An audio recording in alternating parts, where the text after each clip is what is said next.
Hey, how's it going, everybody? It has been 1 year now since my best friend was tragically killed in a car accident.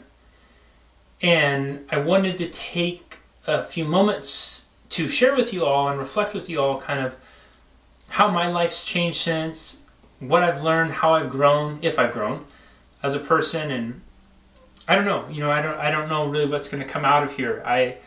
I'm not going to lie, I've spent a lot of time the last few weeks thinking about what I was going to say, how I was going to say it. And now that I'm here saying it and recording this to share with you all, I don't know what to say. It's different when you're trying to think about things, but when the emotions really start to stir up, I think your heart has a way of just kind of and then taking over, which is a good thing. You've all heard me say how important it is to live from your heart and to let your heart be your guide, and I really want to do my best right now to do that. You've all heard me say, or maybe this is your first time watching one of my videos, and if it is, you go back and watch some of my other videos so you can be in that y'all category. Those of you who have watched my videos before or who have been following me around for the last few years have heard me say that how one chooses to live their life after someone they love has left is ultimately the legacy that person leaves in their life. I fully believe with all my heart that how I choose to live my life since this day, a year ago, now and going forward into the future is ultimately the legacy that Paul leaves in my life. The greater the life I live, the greater the legacy. The less of a life I live, I sell him short in his significance to my life. So for me, I use that as a driving force in the things I do each and every day. To try to be the better person, to try to be the best version of myself I can be, to do anything and everything I can to add more value, hopefully, to all of your lives, to be able to help as many people possible. Because that's who he knew who I was. That's who he knew who I was, and he knew I was capable of so much on my path, on my purpose. And for me, I feel like if I did anything less than that, I'd be selling him short. And I don't want to do that, because ultimately how I live my life now going forward is the way I have to keep him alive. To keep him alive inside of me and here and here. It's not easy losing anybody. Those of you who have lost somebody can relate. You know those weird feelings that come up. It's the strangest thing to have somebody who you love and is so important and so significant in your life there 1 minute, and you're laughing with them, you're crying with them, you're arguing with them, whatever it is. And you have all these memories, all these plans, all these things together. And then the next minute they're gone like that. I think I've lost several very close people to me. And the one thing I haven't gotten used to, and I don't think I'll ever get used to, is the stillness that follows. There's that weird, eerie stillness that comes afterwards. And suddenly when you're thinking about that person, or you're looking at pictures of that person, you see and you feel that stillness. I don't know if I'm the only one. Maybe some of you have felt the same thing. But for me, there's this stillness, and it's such a strange feeling. It's such a strange feeling because it's like this energy, this space that used to be so filled with life from the other person is not there anymore. And I find myself wondering, well, why is that? Why is it when somebody leaves us physically, there's this stillness that follows them? I think the stillness is more for us than it is for them, because it's a way for us to stop and assess the role, the significance a person had in our life, and then ultimately to look at a space in our life that is now open to be filled with something else. Whether it's filled with something new, or new memories, or new experiences, or new people, or it's filled with the legacy of that person, and you use it to really add value to your life, to make your life the most and absolute best you possibly can, not just for yourself, but now for the person you've lost as well. I felt a tremendous amount of stillness this last year. Tremendous amount. And there's been times where that stillness has been filled with laughter. There's been times where that stillness has been filled with great memories and good times. There's times that stillness has been filled with anger and frustration. There's times that stillness has been filled with tears and hurt and pain and sadness, longing, all those things. And I would be lying to you all if I said that every single day was easy or hunky-dory or anything like that, and it's not. You know, even a year later, as I think about it, it's still so fresh. I can remember where I was sitting. I can remember who called me. I can remember the whole sequence right after that.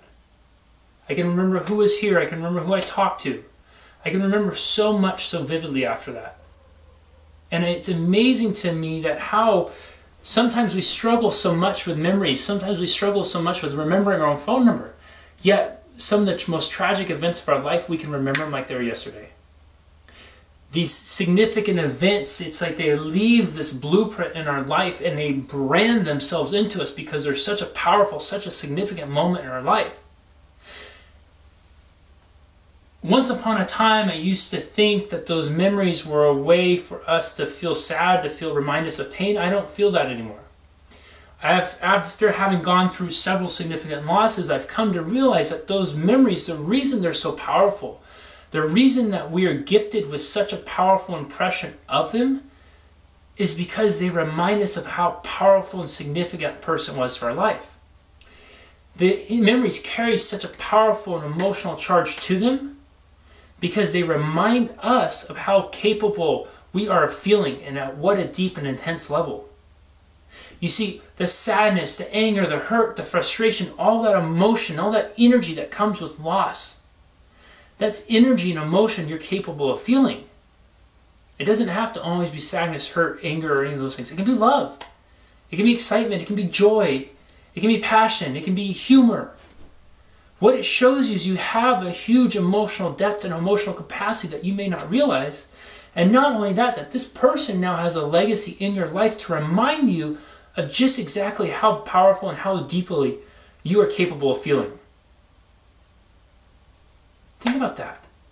This person who has left your life has now given you the resources, has now given you the tools, has now given you the awareness of emotionally exactly what you are capable of. How much more could you love now? How much more joy, how much more laughter, how much more happiness, how much more excitement can you bring into other people's lives if you take that emotional energy that you now know you have and harnessed it into those things? I have felt at times this year more passion, more drive, more energy than I've felt at any other time in my life. And I know that when that's happening, it's happening because I'm connecting with Paul. That's his presence in my life. That's his legacy in my life. And when I feel that, I push myself. I push myself to live a better life. I push myself to smile more. I know he wouldn't want to be sad. I push myself to be happier. I push myself to experience more joy, more laughter. Sometimes I laugh so hard and I sit there and talk to him. I talk to him out loud. Oh, dude, you would not believe this. Da, da, da. You know, and I can almost hear him respond back. I can see his laugh. I can see his smile. And that's because I'm allowing him to connect to me and he's allowing me to connect to him. You see, I don't believe that when somebody's gone, just because they're not here physically, I don't believe they're gone forever. How can somebody really truly be gone if they have such a powerful imprint in your mind and your heart? How? They're only really gone if you let them be gone. Now, this doesn't mean you're holding on to the pain of the loss or anything like that. That's not what I'm saying at all. What I'm saying is that you are allowing the loss to transcend into something more. You're allowing the loss to transcend into something that is meaningful and something that's meaningful to not just you, but the person you lost. You're allowing the loss to transcend to legacy. Their legacy in your life. And I can promise you this, that if it's somebody that you loved and cared about and that loved and cared about you, they would not want their legacy in your life to be pain, to be sadness, to be hurt, or any of that. And that's not to say there's not going to be sad days, there's not going to be hurtful days, there's not going to be upset days. I've cried a bunch already today. I can promise you I'm going to probably cry more later. And I will be crying at random times throughout. We all are going to lose people we love. It's an inevitable part of life. Sometimes we lose people we love and we make the resolution to try not to love again. in doing that, we lose the greatest love of all, which is the love of ourself and our love, the ability and capacity to love. We are all going to lose people who matter to us, people who add value to us, people who make us smile, people who make us laugh. That's going to happen in life. When somebody is gone, they are never truly gone unless you give their loss no meaning at all. Or you give it the meaning of being your reason why you are not living the life you're capable of. If you want to keep somebody alive in your life, if you want to keep them always a constant present in your life, do it by giving your life a deeper meaning than you've ever given it before. Each and every day I wake up and I ask myself, what can I do today to make a difference in the world? And now I ask myself one more question. What can I do today that would make Paul proud of me? I asked that about my dad. I asked that about my friend Gabe I've lost. And I ask it about other people who I've lost too. I don't want my life to just be about the loss that's happened, and I don't want to lose that meaning because I've lost the people who matter the most to me. I want those people to still be a part of my life. And by asking those questions, by connecting and associating all that I do to them, it allows me to let them live on inside of me. And I know that's what they'd want, and I know that's what they'd want from me. So, here I am 1 year later. I don't know what it will be like a year from now, or 5 years from now, or 10 years from now. I know I will forever and always miss my friend's physical presence. I know that my life is nowhere near the same as it was when he was here. I know that there are so many things I have to look forward to in life that I wish more than anything he could physically be a part of them. I know that, my heart broke when he was left. And I know that he will always and forever be a part of my life, and that allows my heart to heal, knowing that. Knowing that even though he may not physically be here, he's always going to be here and in here. And that I can take that wherever I go and with whatever I do. So if you all can take one thing away from the day, I help you take away this. Just because someone's gone doesn't mean they have to be gone. How you choose to live your life after someone you love has gone is ultimately how you're going to choose to honor them, and it's going to be the legacy they leave in your life.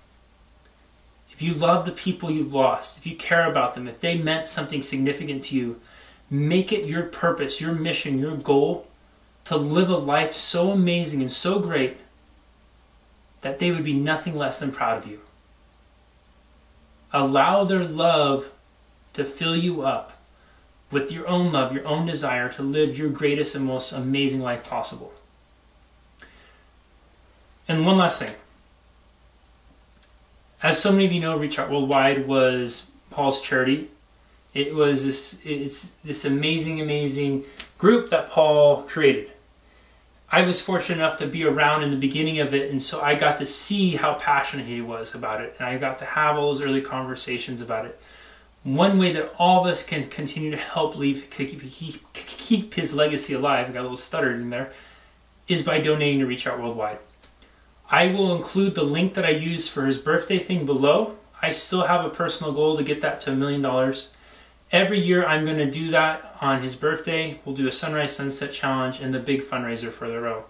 I actually got to speak with some of the row people in person last week, and they told me that our fundraising that we did for Paul's birthday essentially helped pay for their recent trip to the Philippines.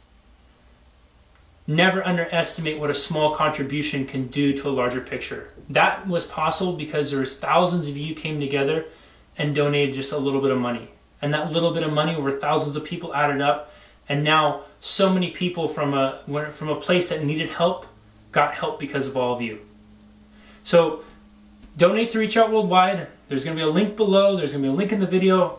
I'll even put a link up here if I can. Actually, I don't think I can do that on YouTube.